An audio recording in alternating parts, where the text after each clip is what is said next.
Alright, this is part two. I'll talk maybe another 30 minutes, 35 minutes. I'm done here, guys. So I made like an hour and 10 minutes. That's good enough. I'm gonna upload this video, and after that, I'm gonna bike to Denny's and get my check on my tip.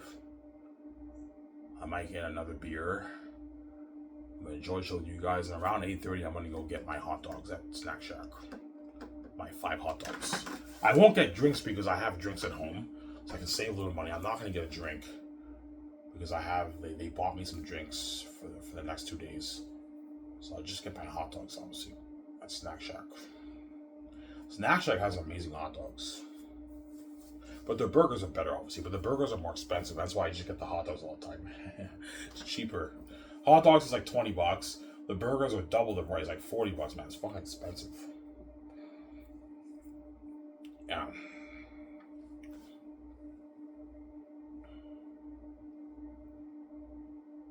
John's like, Ivan, you're crazy, man.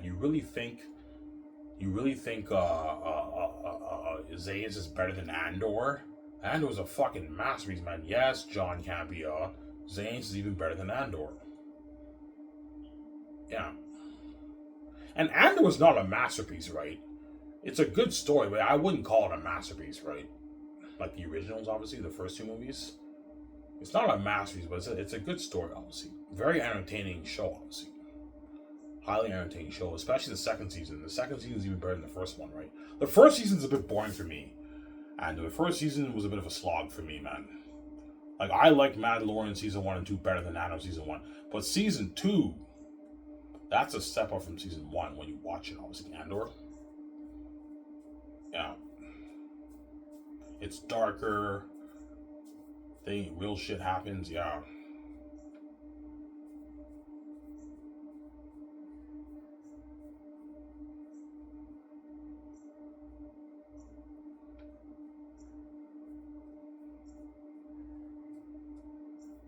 Yeah.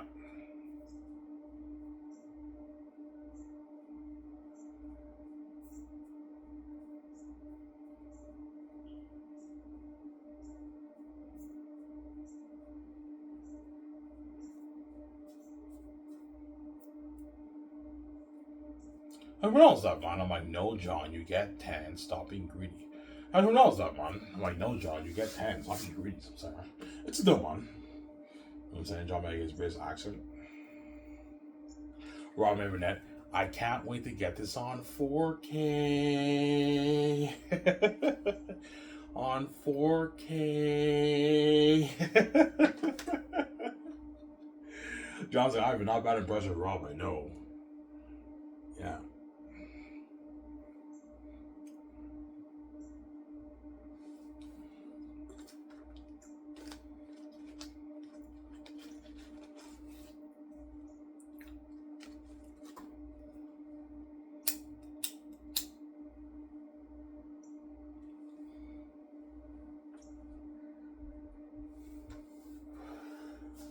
So all you and VJ's deals are a huge deal, yeah. Me and VJ's game deal is in the billions, the film deal in the billions, the merch deal in the billions, and the speaking view deal is in the tens of millions to even like $100+ million in speaking earnings, man. VJ are making. If I speak at 80 places, I'm averaging 800 grand, a million, like 2 million, 500K. You do the math, that's like 50, 60, 70, 80, 100 million in speaking earnings. And the actors get the peanuts of that, honestly. A small piece of it. They're 4.5 million, 5 in speaking. The actors might even make 5, right? And that's why Peter might want a nice, like, I got a nice, like, $50 of that. I'm like, no, Peter. You get an equal amount of the actors. Stop being greedy, Sarah. Because Peter knows me and VJ are make like our 80, 90, 100 million speaking, he wants maybe a nice, like, $50 million of that. He's greedy. It's nothing. You're giving me the peanut side. I'm like, Peter, you get an equal amount with the Hollywood zingers. I'm not going to have you do that, man. I'm paying you more than money for the movie. You get an equal amount. You don't make this. No, it's a deal. I mean, yeah, give it to Peter. I'm saying, stop being greedy.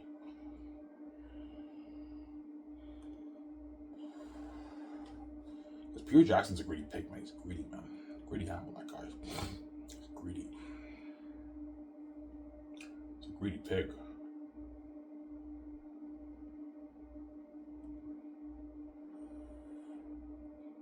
He's greedy, Peter. Greedy animal, yeah.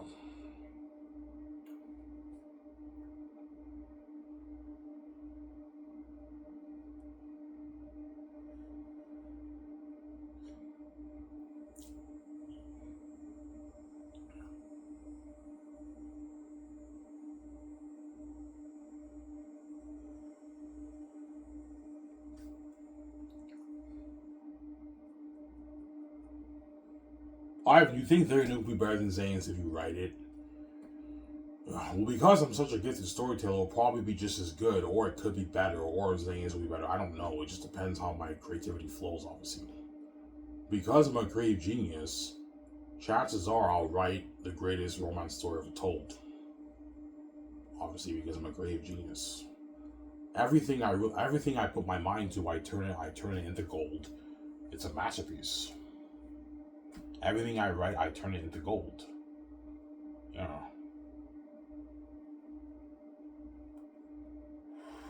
But I think Xanus will take the cake, man. I think Xanus will probably be a bit better than Their Unique. Because Their Unique is a more simple story. It's just about, like, you know what I'm saying? You have the prologue. I introduce them in school, in junior high, and they make a pact. Nothing will separate our friendship, and then they're older. Dawn meets Josh, and then their friends and family are envious. And Dawn ends up running away with Josh at the end of the story. And do you have an idea of your ending? Yeah, they drift off into the street, into the sunset, and Dawn runs away with Josh. That's my idea for the story. So she loves Josh so much, she's willing to abandon her family and all her friends and run away with Josh. Because Josh is special. It's similar to me, obviously. And Josh is willing to run away with Dawn too. They love each other a lot, obviously. And she runs away with Josh at the end of the story. That's my idea for the story, obviously. That's why I like an amazing story too. But I think Xanus will be better. I think Xanus will take the cake, right?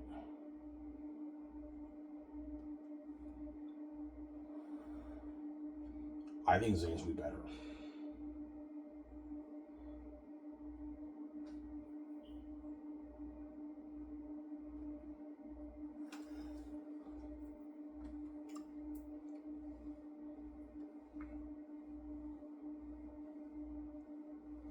Ivan, how much people around the world do you think will buy your Blu-ray movie? Probably that, I don't know, 500 million to like a billion people. I think around that 500, 600, 700 million people around the world will buy it, obviously. Yeah. But I told you, Amazon is not in the Middle East. They're not in Africa. They're not in South America, so that cuts it down. So those people don't have access to it. I'm only releasing my movie in 7 languages. 7 languages. 8 languages around the world. Obviously. And most people have families or they're roommating with friends, and so they only have to buy one movie, so it cuts it down, right?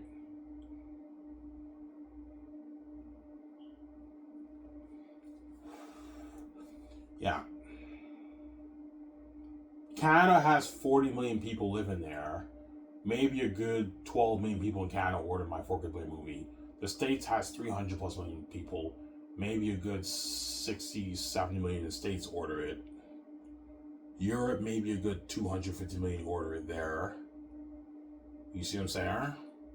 China, maybe a good 100 million people there order it.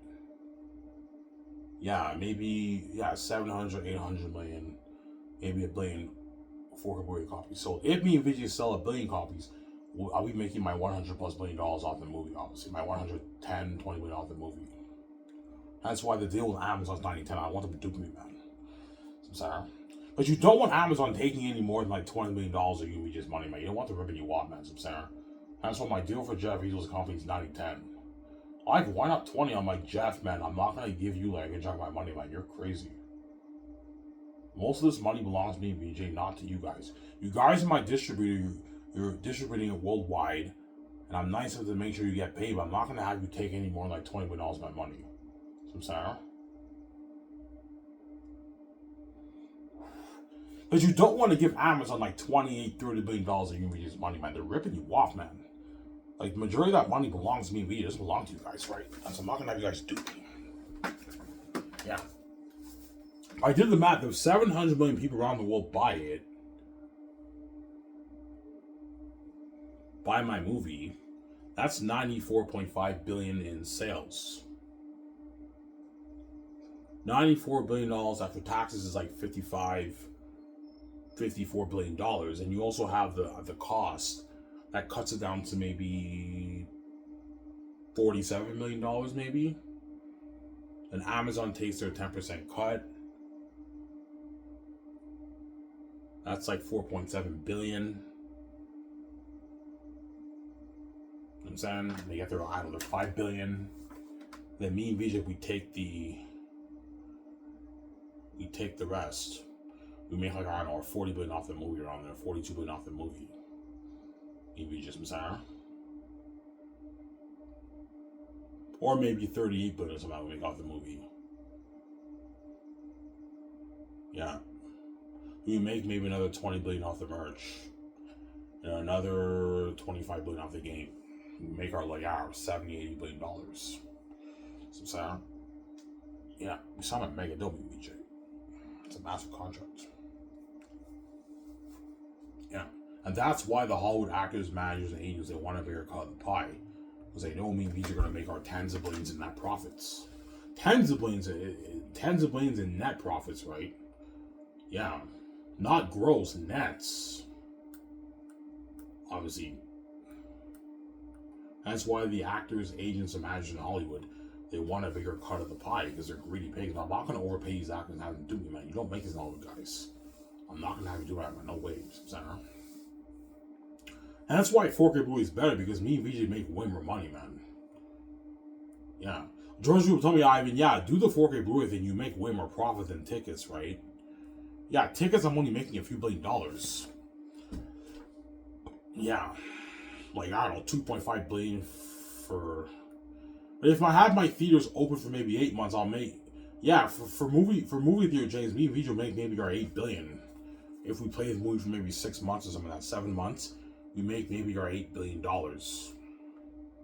So eventually make our money back off our investment, but it's not the money I'm making with Amazon. Amazon making way more money. Because 4K Blu-ray I can charge more, right? 4K Blu-ray I can charge more money. Obviously.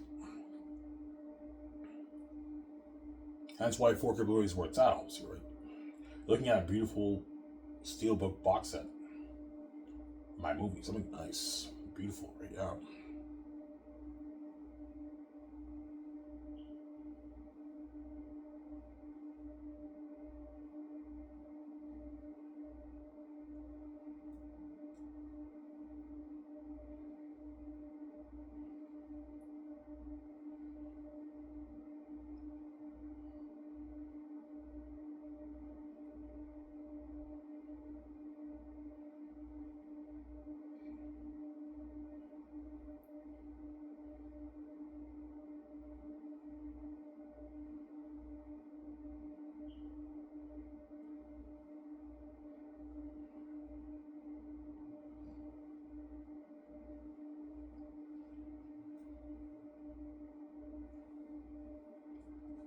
Yeah.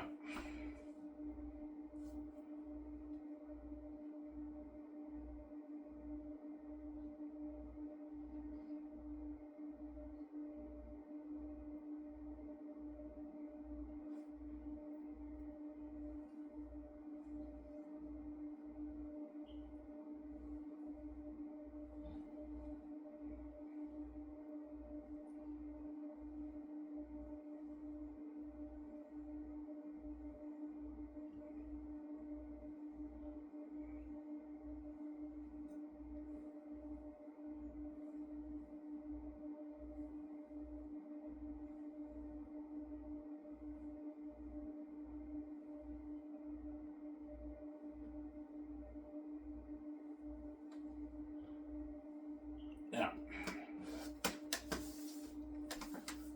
So Ivan, you mastered the pros of storytelling. Yes, I did. And I got it on my first try. Yeah.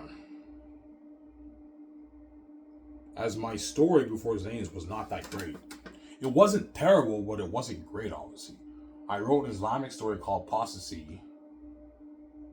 And my writing back then was not as good. But after that, I when I started writing Xanus, I already mastered the level of prose in writing dialogue and telling a good story. I'm a master storyteller, right? Yeah. So why have you mastered all the levels of storytelling? Yes, I did. As you guys read my book, right? It's fucking entertaining. Like hair jump on a page, I mastered it, man. I don't know how I did it. I have the gift. But I mastered it after my first try. I mastered the art of storytelling. I mastered it.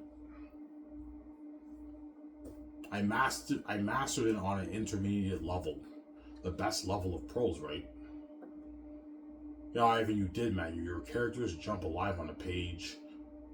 Your story's so hey, yeah, I mastered it on my first try.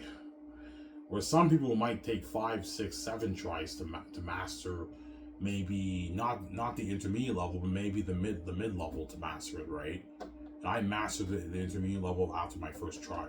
I don't even be cocky, but I mastered it, man. The level of prose, as my writing is very unique and my characters are on the page, my story's entertaining, right? As you guys read, right? Xanus is a masterpiece. Why? How did you master it? I practiced my writing, and I'm also gifted. God gave me the gift, obviously, because He knew the gatekeepers locked the doors on me. That's why He gave me the gift. Obviously, my Father, right? He gave me the gift.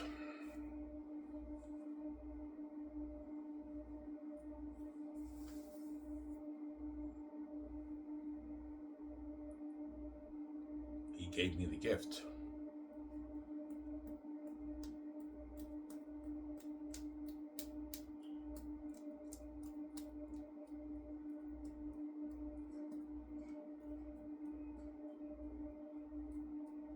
Yeah.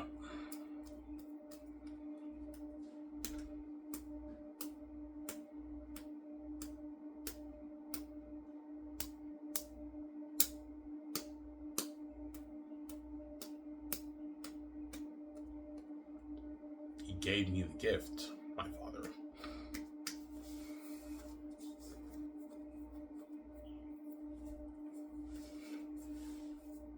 So you have a fear that their unique might not be that good. Of course I do. I have self-esteem issues too, obviously, right? Even though I'm the son of God, I have self-esteem issues, obviously, with my writing. Oh my God, what if like their Xanus is so good? What if their unique is a letdown? I have that fear, obviously. Yeah. So yeah. But their unique will be good. I don't know. I brainstorm. I buy my notebooks at the dollar store. I brainstorm. I start writing the prologue and everything, and I read it. I'm like, holy shit, this is entertaining. And it ends up being entertaining read to when you read it because I'm a gifted storyteller. And my advice to all you aspiring fantasy writers on fantasy writing Reddit, man, I'm gonna keep saying this, man. Stop trying to be smart with your English words. Just be simple and tell a good story, man. A lot of you guys don't get it, man. I read your stuff and I keep seeing the same pattern over and over again. The info dumping for like 6 pages, trying to wow the reader with your English, but yet the story's not going anywhere. Yeah. Because a lot of these guys think they're telling a good story by writing smart, beautiful English. No, you tell a good story by writing by taking the story somewhere and telling a good story, not by writing good English. But you guys don't get it, right? Yeah. As a lot of those writers on fantasy writing Reddit are better English writers than me, much better than me. Beautifully written English literature, but the story's boring and it's not going anywhere. A lot of the stuff I read there is garbage and trash. It's garbage and trash when I read it, right? Yeah, a lot of the stuff on fantasy writing Reddit is garbage and trash. I don't mean to be rude, but a lot of the stuff there is terrible. The fantasy stories feel wobbling, feels fake. It doesn't feel real. The characters don't really feel real. And beautifully written English, but the story is garbage and trash, man. Bad stuff there, man. Because these guys don't listen to me, man. I keep telling you guys, man, stop trying to be smart with English words, man. Follow my advice, man. I know what I'm talking about. I wrote a masterpiece. Just be simple when you write. You know what I'm saying? Like, stop having that thought in your head that writing good English equals a good story. No. Right? You're not telling a good story by writing good English. You're telling a good story by having amazing characters, amazing dialogue, amazing world building, and amazing storytelling art form, not writing good English. Writing good English is not equal to a good story. It's about your story. It's not about your English writing. And using all these big words. They don't get it, man. I see what? Every time I read the stuff on fantasy when I read, I always see all these guys, beautifully English words, but their story's garbage. It's terrible. The story's not going anywhere. It's boring. Yeah. So,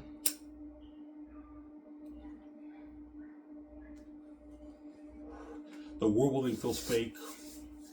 Like in my book, my world building feels real when you guys read it, right? Yeah, I mean, it feels very real, like the North and the South. That cannot be. That cannot be. Like, why would a Northern come here? You know what I'm saying? Yeah, I make the world building feel real, man. And the Northerns are like the Southerns. The world building jumps on the page of my book, man, when you read it. But how do you do that, man? How do you make a world building feel so real? It's just a gift that I have, man. And I also practice my writing. The best advice I can give you guys, practice your writing. Yeah.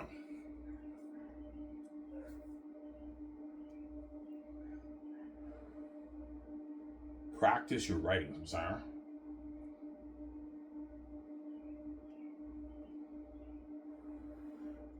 Practice your writing. That's how you get better. Why and how many tries will it take for me to get it? It just depends on your brain, right? Your level of creativity. Some people might get it on their first try, like me. Obviously, there's some people who might get it on their second, third try, fourth try, fifth try, sixth try, seventh try, maybe even 10 tries, maybe even 20 tries. But just keep practicing, and that's how you get better as a storyteller. Notice how I qualified storytelling, not writer, storyteller. Yeah. Don't practice your English writing. Practice your story art writing, your story form. Practice trying to tell a good story, come up with a good story. Stop thinking about the English words. No, like try to tell as good of a story as you can when you practice your writing. Stop trying to write more beautiful English. Get that out of your head, right? Yeah. You have to separate the two, right? There's a difference between beautiful English writing literature and a beautiful written storytelling. You have to separate the two. It's very important. A lot of these guys, they don't get it, man. They think they're telling a good story by having better English words. No, man. In fact, if you do more of that, you're gonna have more of a boring novel. You're gonna bore the reader. You're gonna confuse the reader. You're gonna bore the reader. Simple equals better story over more complicated English writing, right? Just be simple and you'll have a more interesting story. I know what I'm talking about. As my story is very simply written, man. Yeah, it's fucking entertaining when you read it, right? Yeah. Just be simple and focus on telling a good story, less on wowing the reader with your English words. A lot of these guys, they don't get it, man. They keep trying to wow the reader with their big English words, man. I think you're telling a good story when it's boring. The story's not going anywhere. Because I noticed the pattern in fantasy writing Reddit when I read their manuscripts. I notice how they have all these info dumps and they describe the world building and the characters and everything, and they always use all these overcomplicated English words when they describe stuff, and they do that for like 6 pages. But I notice the story's not going anywhere. They're just spending pages describing stuff, what's happening, and you know what I'm saying, and the story's not really going anywhere. And it's a boring story because those guys don't know how to tell a good story. A lot of those guys, they don't get it, man. They don't fucking get it. So I'm saying, yeah.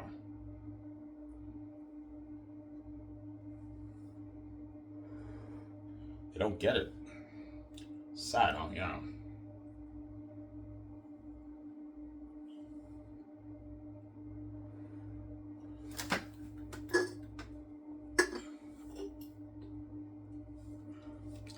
They don't get it.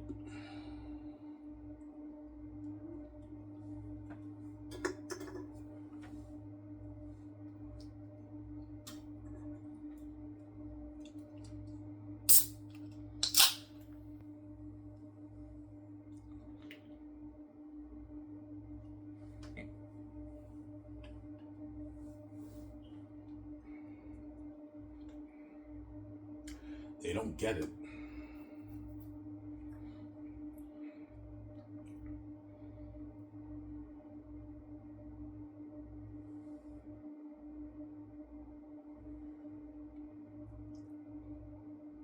Some Sarah.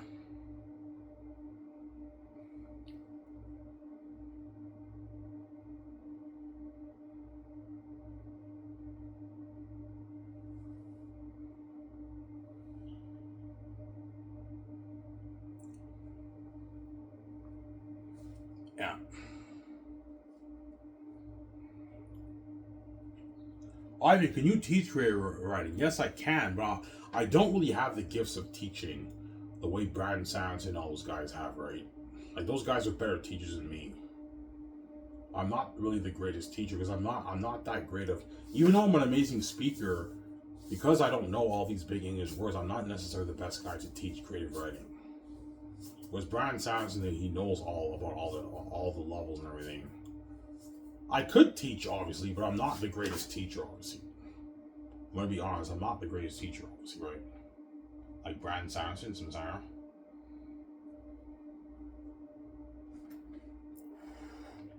Brandon Sanderson is obviously a better teacher than me. He knows his shit, that guy, yeah. Obviously. So Ivan, you mastered the storytelling art form. Yes, I did. And I mastered it on my first try. After I wrote my Islamic story and it wasn't that good, by the time I wrote Zane's, I already learned my craft and I kept writing and I mastered it. Yeah, and my first prologue was not that good either. But as I kept writing, and I kept writing my book, my creativity kept flowing, and I eventually mastered the prose of storytelling, obviously. As you guys read, right? Like every time on a page of my stories were hitting, yes. And the whole book is like that. I'm not lying to you guys. The whole entire book is like that. It's Aaron Tang Rifle Life. It's a master's my book.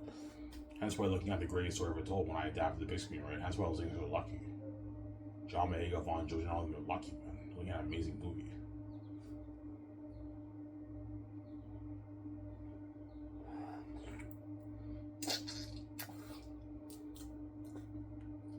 You're looking at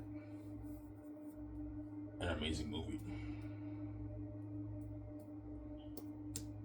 That's why the gatekeepers, Ivan, want to control your IP. Because they're greedy pigs. But you're not touching my brand, man. This money's mine. For me, VJ, it's not for you. You're just a greedy pig, man. I'm not going to let you take my fucking billions, man, when you make all your hundreds of trillions around the world. You're fucking crazy, man. Yeah. The money made around the world, I think, is like $460 trillion around the world. And the gates control that, and they take a cut of that. I mean, how much money do they make? I don't know. They might take maybe a good 40 trillion of that, 50 trillion of that, 80 trillion of that they take. Like every year. And then you also want to take my 20 billion off my book and like my 80, 100 billion off my savings bank because you're fucking greedy. Like that's pocket change to the gates, and they still want to steal me VJ's money because they're greedy pigs, man. That's why God gave me the keys to the kingdom. Even though I hate the keys, I have anxiety and I trip, obviously. God gave me the keys, that way I can open my own door and the gates don't dupe me, man. And I can escape from their wicked empire systems, their wicked Hollywood systems, That's why I'm making the Great Escape. It's a symbols of me and VJ's life, obviously. Once I pay the fee, I get VJ out of the Hollywood system and I escape from the gatekeepers of wicked empire that they own, obviously, right now. I escape and I get my freedom with VJ. I run away with VJ and I take my money and I run the fuck away, man. I run the fuck away, and VJ runs away with me once I pay the fee. She takes her things and she runs with me, man. Runs with me, man. Yeah, VJ, she runs with me. Yeah.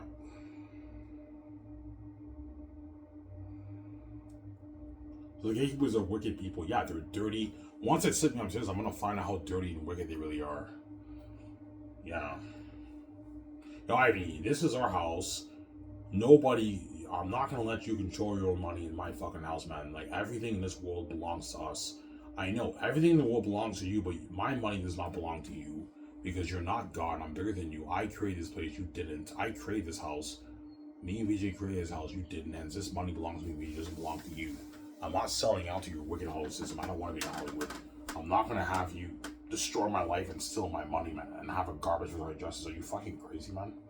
No fucking way, man. Yeah, I'm brave. I don't bow to the gatekeepers. Yeah. By the way, Ivan, you have to pay a fee. I'm like, what fee? Yeah, all the Hollywood women are lined up to have sex with you, Ivan. I'm like, all of them? Yeah, Ivan, all like 10,000 women are lined up to have sex with you. I'm like, are you fucking kidding me? Yeah, Ivan, you have to do it, otherwise you're never gonna see Victoria Justice. I'm like, holy shit, the gates are wicked, man. I want to be fucking scarred after this. Yeah, if you don't do it, you're never gonna see your wife, man. Like, you control my relationship because you're fucking crazy, man. Yeah. And my stepmother was like, yeah, you have to fuck me, Ivan. You have to fuck me. And Serene's gonna force me to have sex with her too. And Madison's gonna force me to have sex with her too, because you guys are a mess, obviously. And that's why V's running with me, because everyone in her life turned on her. And everything is too messy. I just take my things, I run with VJ, because everything, yeah. After what they did to me VJ, me and VJ can't hang out with the families. Everything is a mess. They just killed VJ's husband. I just fucked my own stepmother. I fucked VJ's sister, her mother, her aunt, her friends. VJ fucked my brothers. She fucked my stepfather, other members of my family. Everything is so messy. I just take my money and I take my wife and I run the fuck away from that wicked system that the gatekeepers own. I escape. Me and VJ are lucky ones who escape. That's why I'm making the movie The Great Escape with Keanu Reeves, obviously.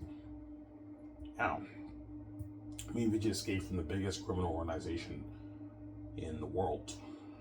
Because my idea is for The Great Escape, that criminal organization in Italy is the most powerful criminal organization in the world in Italy. And nobody can escape from that organization, but me and VJ are lucky ones who escaped. Just like nobody can escape the gatekeepers, man. They control all the money in the world. That's why everyone is under them, but I'm the only one who can escape because I'm God and I have the keys to the kingdom. Hence why I didn't have to sell to them. Hence why I escape. And then once I do Xanus, and I make my movie for $2.7 million, I can get John Boyega, Vaughn, Joe J. Peter Jackson, all those guys out of the Hollywood system. All the chosen actors out of the Hollywood system. If I choose James Gunn and Peter Safran, I can get them out of the Hollywood system and they work for me. I can pay them more money, obviously. Give them better perks and grab them more fame, obviously, right? Some saying? Yeah.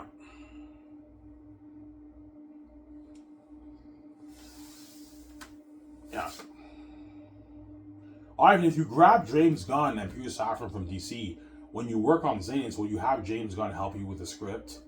You could if you want to, but I don't need James Gunn's help for the script, obviously.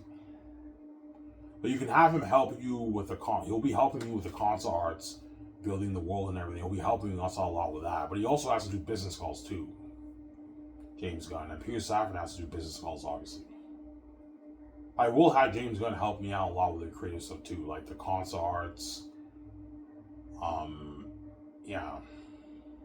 Ideas for the scenes here and there. You can have James Gunn help you out with that. But Peter and Fran and all of them are enough to help me out with the screenplay for the Xanus movie.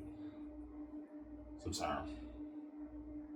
But James Gunn will be in the room with me if I choose him. If I grab him from DC, he'll be helping me out with the console arts with George Lucas and Peter Jackson and Beach and all that stuff. So I'm sorry. Yeah. So I'm sorry. Yeah.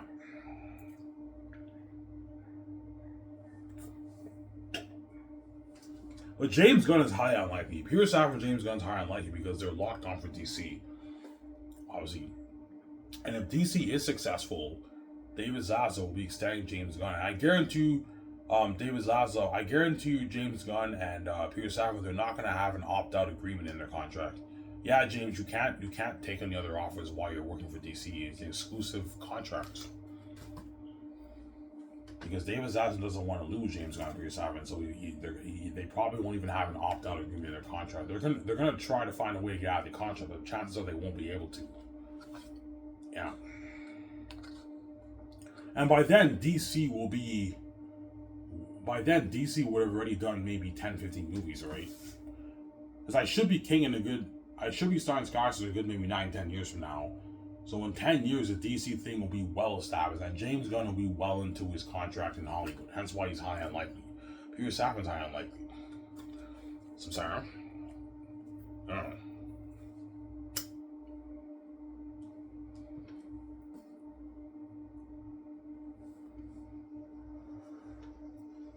Yeah.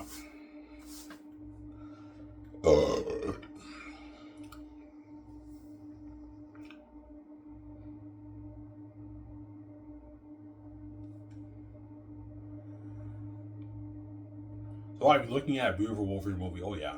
I showed you guys my ideas, right? That Chromecast picture. And that Guardians of the Tree of Life, that Prairie Stone picture, yeah, I'm gonna show John Highly those pictures. Looking at beautiful like that for the north, that beautiful ecosystem. You have two ecosystems, the northern ecosystem and the southern ecosystem. And the southern ecosystem is cursed. The atmosphere is cursed, whereas the north ecosystem is holy. You get that Rivendell feel, yeah. Look at that amazing movie. And the devil wolves live in the south. The devil bats live in the south. And the Salvins live in the south. Yeah.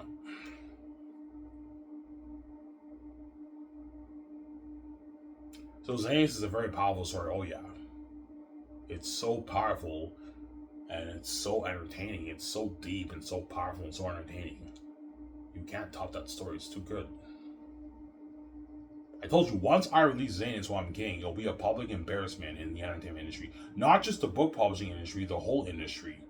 It'll even be an embarrassment in the Hollywood industry because Ivan wrote a better story than all our best screenwriters and directors in Hollywood. Yeah. Even guys like Denis Villeneuve and all those guys, I wrote a better story than all those guys. Some Sarah. Yeah.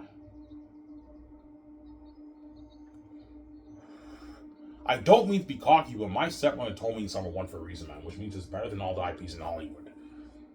She's like, yeah, Ivan, that book's #1, and Hollywood will be all over this. She told me that, man. I'm not lying to you guys. I swear to God by my eternal divine life, my stepmother told me my book's #1, and Hollywood loved my story. She's like, I'm not lying, man. So, Sarah. Which means it's better than all the IPs in Hollywood, right? Bigger IP and better quality IP in terms of story. Yeah.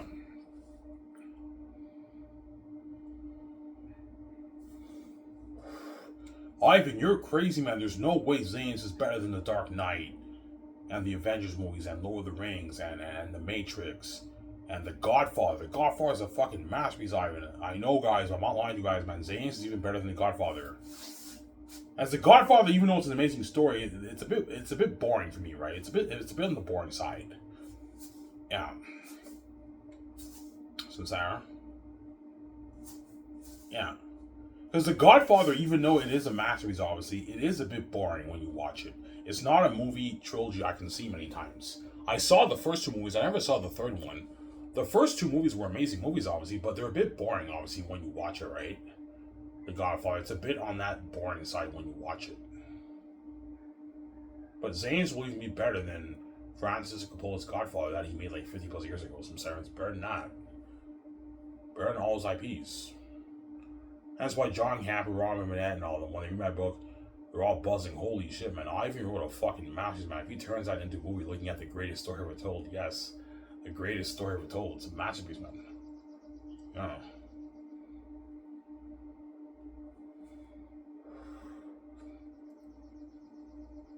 But they're all going to have that question, yeah. Even though Ivan wrote a masterpiece, he didn't lie when he said his book is a masterpiece, obviously. Will his adaptation be any good? Will Ivan shit the bed with his adaptation? I won't, because I'm going to be prepped taking my notes with VJ before I start Sky's Containment. And if you follow the book, you're going to get a masterpiece, man, automatically. Because Xanus is a masterpiece, obviously. Just follow the book page by page, add stuff to make it more interesting, obviously, you'll get your masterpiece, man. Xanus is an amazing story. A masterpiece, yeah.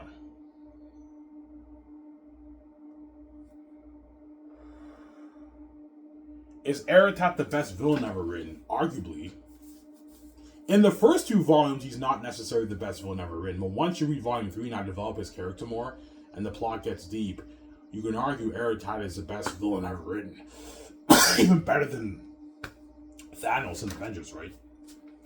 Yeah, Eratat is a better villain than Thanos when you read the book, right? He's a better villain than Thanos. The plot's more deeper than the Avengers. Yes, Avengers is pretty deep, how Thanos has Infinity Stones and everything, but like the Infinity Stones is a bit cheap. Like, yeah, he has Infinity Stones, he has all this power, but I mean, it's still not as deep as my Xanus story. My Xanus story is deep, man, the plot. With Eratat and all them for full Ephesus, it's fucking deep. With Tactius.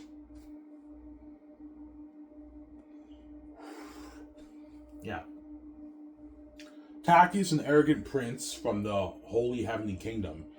He leaves his heavenly kingdom and he comes to the south. He takes on a fake identity. No one knows he's the Prince of Xanus, obviously, and then he claims to be the Prince of Xanus. They throw him in a dungeon, obviously, and then he gets more mature. That experience humbles him. Aratat is coming to mark Saphius. Cassius has that feeling the wolves are coming, obviously. Then Tactius decides to save the Southerners from Aratat's grasp, from the devil wolves in the south, to live with him in his heavenly kingdom. That's already amazing enough, and you also have something even much deeper happening in Volume 3. That's why my stories are masterpiece, man. Yeah, man. Yeah, Ivan, what you explained, that's already amazing, yes. And in Volume 3, the story gets even deeper, gets even better, obviously. And what I explained to you guys, that's not even the real plot of the story. Those are all subplots. And then you get the main plot, the real gist of the story when you read Volume 3. Hence why I wrote a masterpiece, man. My story is a masterpiece, man.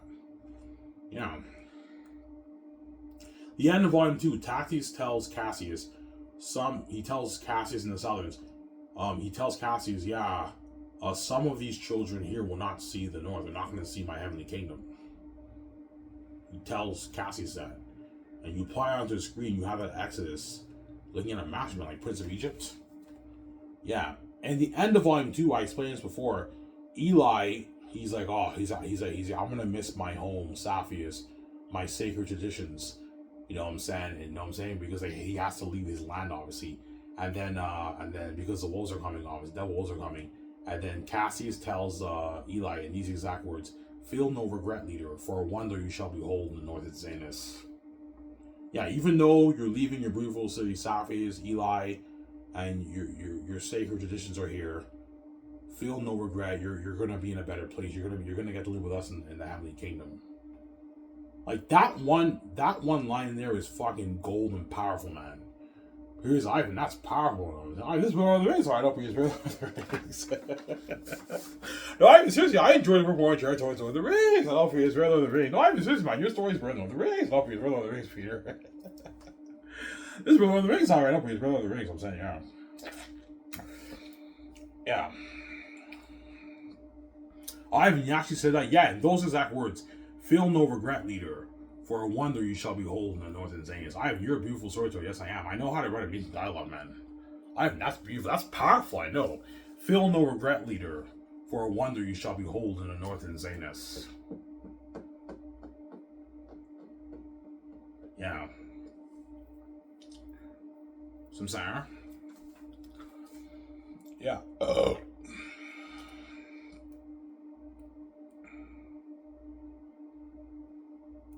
Obviously.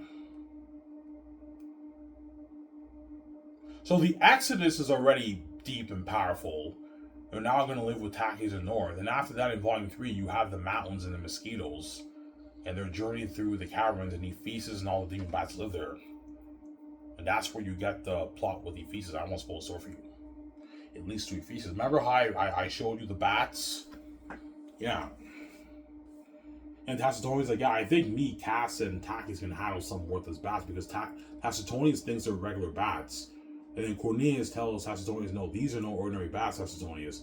They're big and fierce. They can kill even you, one who's trained in the arts. And he's all cocky, oh, come on, we can fight them. And then Cass is like, Tass, listen to them. Their words, my brains, of her voice on Jody. I'm now sick. I know my book is sick. That's beautifully written, I know. Tass, listen to them. The words might bring us some further advice on our journey. Yeah, I'm now sick. I know my book is sick, man. The whole book's entertainment, yeah. Masterpiece, man.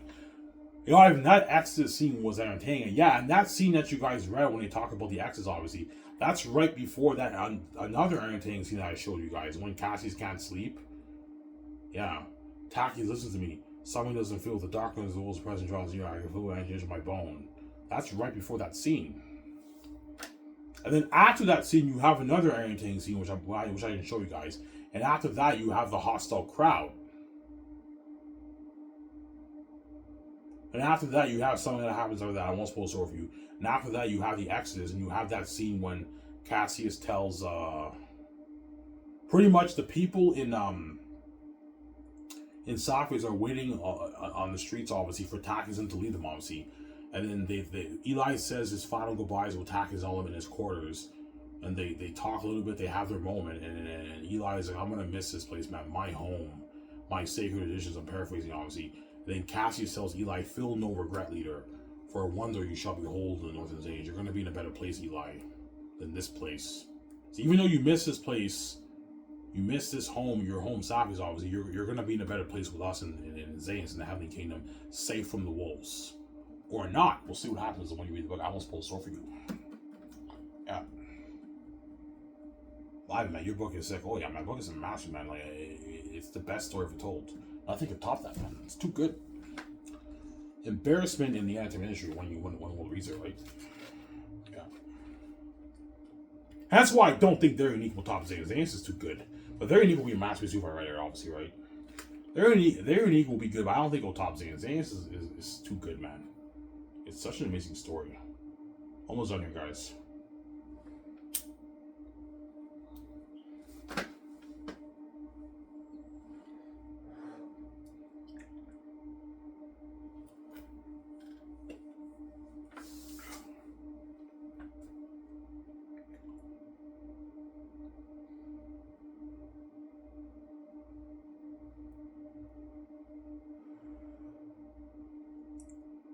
Yeah.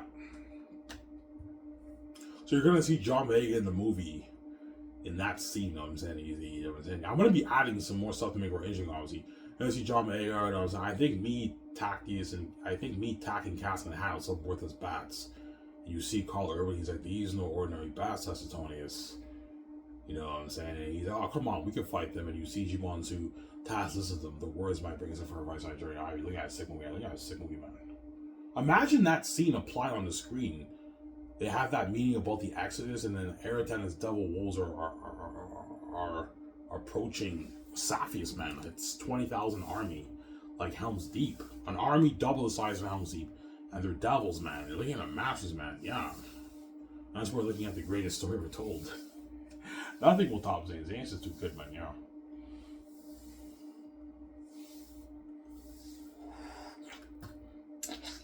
Xanus is pure cinema. It's pure entertainment, man. It's cinema. It's art. It's entertainment. It's fun. It's a masterpiece, man. Yeah. The book critics are gonna call it a literary cinematic masterpiece, a page turner, a fun fantasy adventure, a horror thrilling fantasy adventure. You know what I'm saying? Yeah. An epic, powerful story. All these raving reviews, man. My book will probably get like 4.5, 4.8 out of 5 reviews for the book critics behind the scenes, obviously. Behind the scenes, obviously, right? I didn't sell the gates. And that's why the gates went into my brand, because they know I wrote the best fan novel ever, and they also know I'm gonna make my billions off that, and they don't want me controlling my own money, and they know my brand's more popular than their Harry Potter, than J.K. Rowling's Harry Potter, George R. R. Martin's Game of Thrones. You think some fans will like Game of Thrones and Way of Kings and Lord of the Rings better? Perhaps, but I highly doubt it, man. Xanus is too good. You can't top that, man. These other books are a bit more boring when you read them. My books are more entertaining when you read it. As I heard, Way of Kings is an amazing book, obviously, but I heard a lot of fans have a lot of issues with Brandon Sanderson's writing too, obviously. Some fans think his book is a bit inconsistent, obviously, Way of Kings. His story about Way of Kings, obviously, right? Yeah, Way of Kings is a masterpiece, but it's not Xanus. As you guys read my book, obviously. Way of Kings is not Xanus. Game of Thrones is not Xanus. I watched the shows, amazing stories, obviously, but even Game of Thrones is not as good as Xanus. Yeah, Lord of the Rings is not as good as Xanus, right? Yeah. Xanus is a masterpiece, man. As you guys read, right? It's a masterpiece. That's why I enjoy it. I won't spoil the story for you.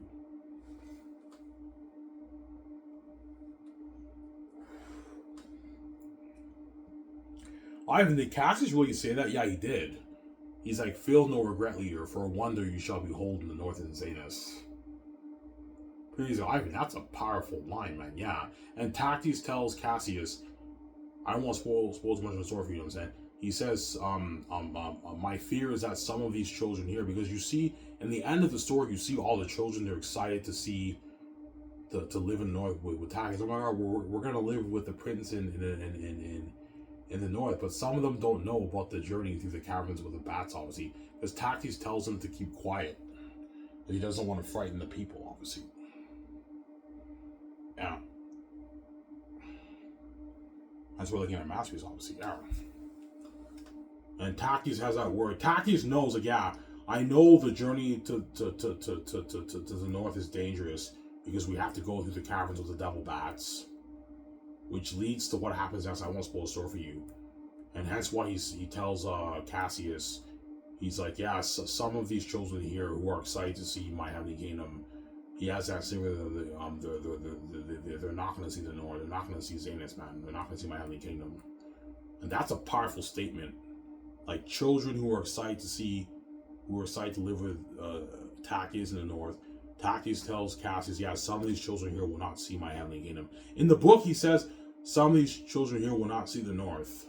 But in the movie, I'm gonna add a bit more dialogue. Some of these children here will not see the north. Some of these children here will not see my heavenly kingdom. Some of these children here will not see Xanus. We can add that more, expand upon the dialogue in the movie. You know.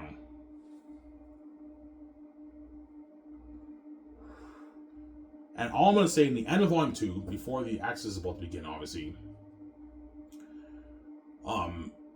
Cassius, Lithia, Belle, Papyri, Eli, they're in the front of the line. And then Takis tells Tacitonius, Job, and Cornelius, and Mary, and all of them to be at the back. And Tacitonius is like, cousin, man, like, I want to be with you in the front. And Takis is like, no, Tac, that's an order. I need you protecting these people, and I trust that you will. Yeah. Takis tells Tacitonius to be at the back of the line. And then Takis and Cassius are at the front of the line because they have to protect the people. I don't want to spoil the story for you when they journey, in the end of Volume 2, when they journey through the mountains. Yeah.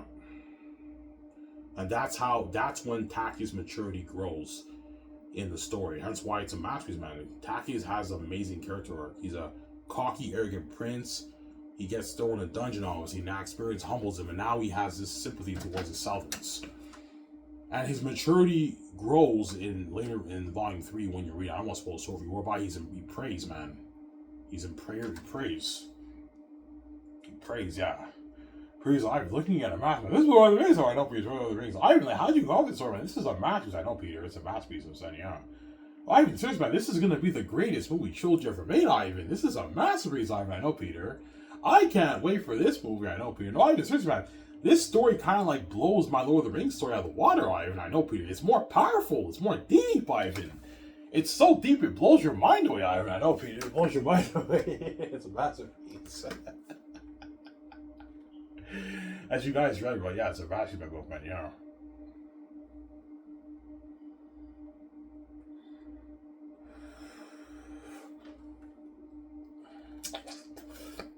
Yeah.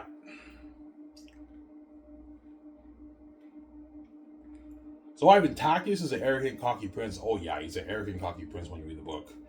Fucking arrogant, man, as I showed you guys, right? Very arrogant. And then once he gets thrown in a dungeon, the experience humbles him, and he has more of a sympathy towards Salvins. But I told you, the main reason why Takis chose to save the Salvins is because he likes Lithia, man. He's blinded by his obsession with her, hence why he likes Lithia, as you guys read, obviously, right? No, I can't leave Lithia. He's like, you mean Eli's daughter. See, you already clarified your feelings, Zach. You don't have time for this. Yeah, that was funny, I know. Takis, wake the fuck up, man. You're the Prince of Xanus. You're too important. Forget about this southern chick that you like. We gotta get the fuck out of this cursed place, man. You know what I'm saying? Aratat and the wolves are coming here. We gotta get the fuck out of this cursed place. You know what I'm saying? Yeah. Yeah. That's why I wrote a masterpiece. That's why Xanus will be the greatest story ever told. Anyways, guys, I think I talked a little bit long. I hope this doesn't take long to upload. It's Idemir. Hope you guys enjoy my 2-part show. When I upload this video, I'm gonna bite to the knees and get my check and my tip out. I'll enjoy showing you guys when I come back home. It's Idemir. I'll sign out. Peace. Hope you guys enjoy the show. Peace out, guys.